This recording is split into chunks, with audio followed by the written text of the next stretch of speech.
Mabuhay, lovely viewers of Supreme Master Television.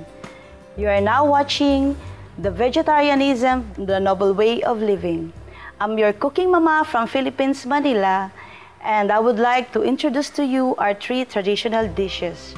Kung kayo ay sumali sa amin kahapon, natutunan natin ang paggawa ng Pilipino estilo na masarap at matamis na vegan chorizo, tinatawag na longganisa. Nandito muli tayo sa Manila, Philippines upang pag-aralan kung paano gumawa ng atsara o pickled papaya at maha corn o corn pudding bilang karagdagan at panghimagas na bagay sa ating vegan longganisa. Ngayon po ako ay nagbabalik para ituro po sa inyo ang magandang match po nitong longganisa na atsara. Ang sangkap po nito ay papaya, carrot, red bell pepper, sibuyas, ang ating pong suka, asukal, ang ating pong pasas, ang luyang dilaw o turmeric, at asin. Ngayon po ay tuturo ko po sa inyo kung paano gumawa nito. Unang-una po ay babalatan po natin ang papaya.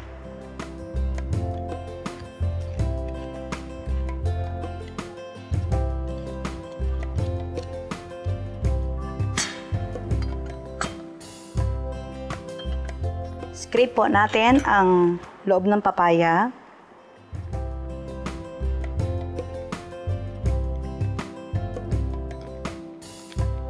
Sumunod po ay ating gagadarin ng papaya.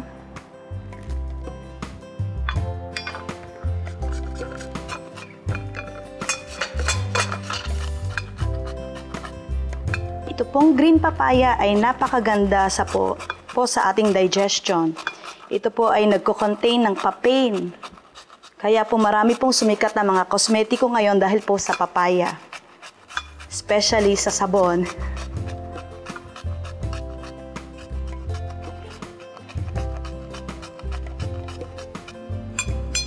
Sunod po ay atin pong lalamasin itong ginadgad na papaya.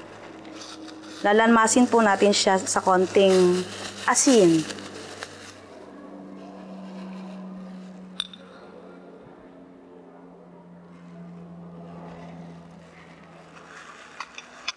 Extract po natin ang konting juice para sa ganon, kapag minix po natin yung ibang substance niya ay ma-absorb po.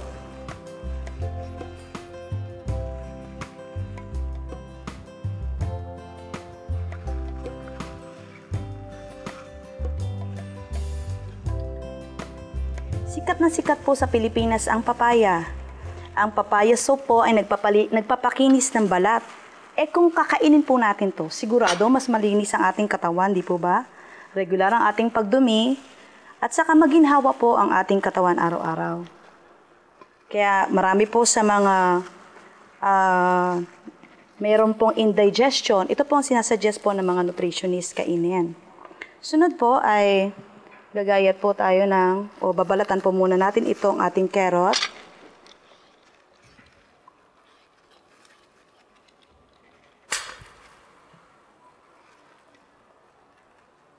Ito po, ginawa ko po siyang parang bulaklak. Para medyo maganda naman po ang design.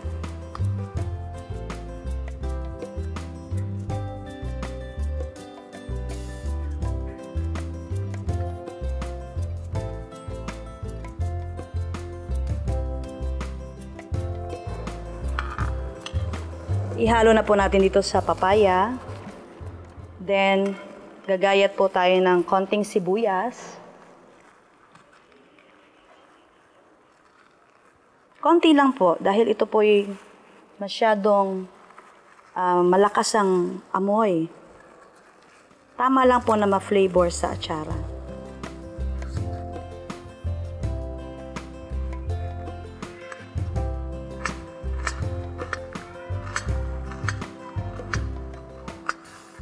At bell pepper po, cut po natin ng pahaba.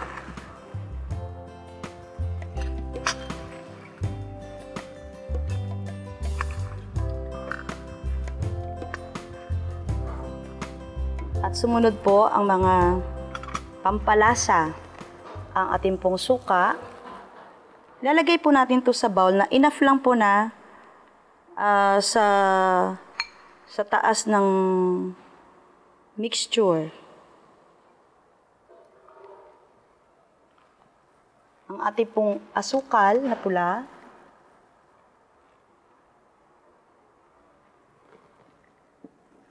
Ang ating pong pasas.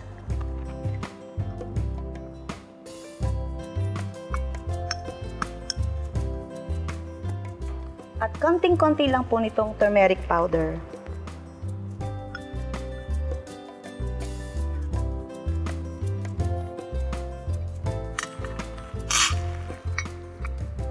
Hahaluin po natin. Wow, napaka-colorful, di po ba? At ihahain po natin dito sa ating nakamatch ng longganisa.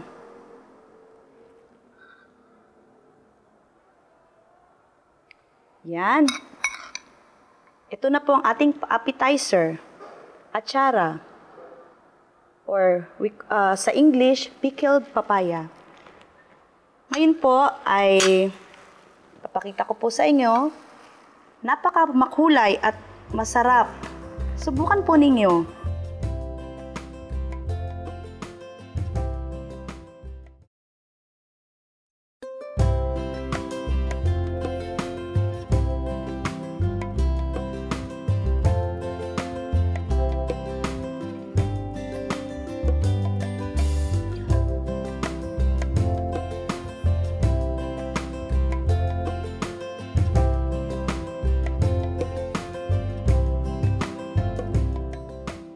Ngayon ay akin pong ituturo din po sa inyong paggawa ng dessert. Ito po ay ang maha corn. Ang maha corn po ay mayroong mais, mayroon po siyang cornstarch, gata ng nyog, at saka asukal din po. Meron din po siyang asukal. Ngayon po ay paghahalu-haluin po natin ang mga sangkap dito na po sa kasirola. Unang-una po ilalagay po natin ang gata.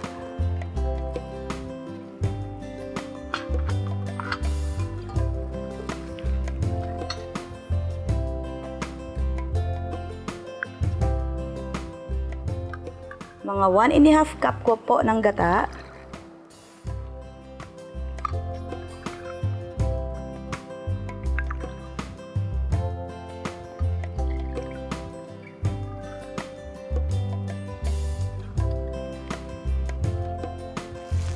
And then, gagadgarin po natin tong mais.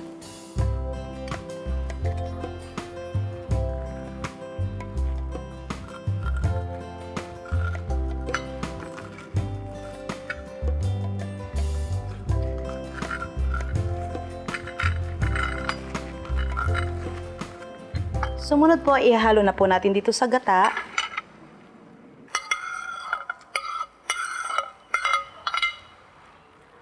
Ang ating pong asukal.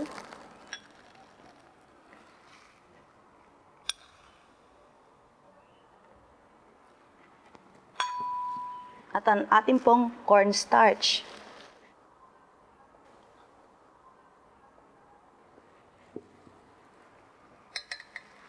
Tutunawin po natin ang cornstarch.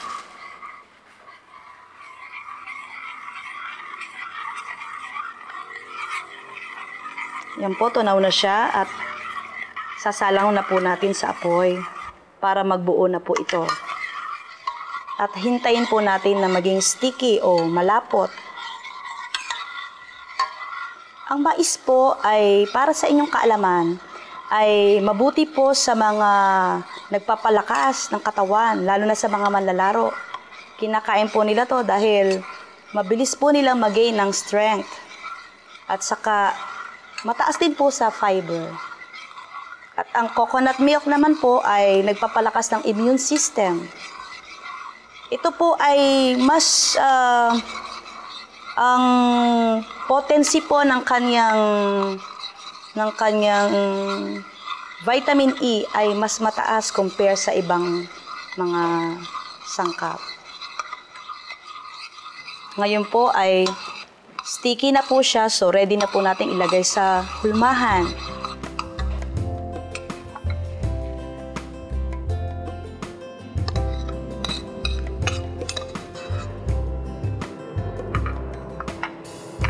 Lutuing pang bata. Kaya ito na po ang ating maha corn. At dahil po ito ay kailangan pa pong i-refrigerate for about 20 minutes, naghanda na po ako ng finished product. Ito po ang ating maha corn.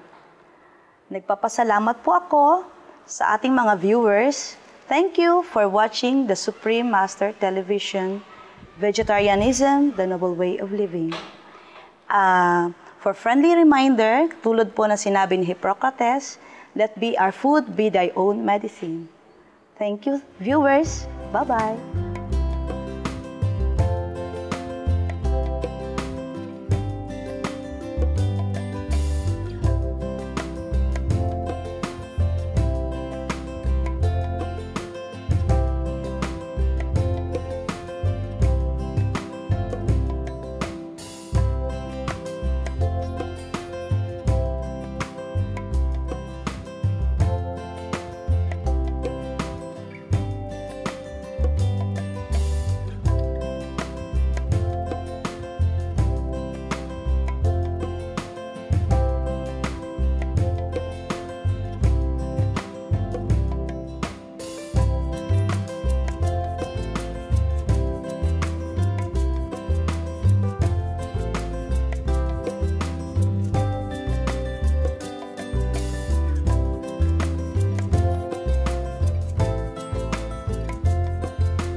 For more details, please visit www.suprememastertv.com/VEG.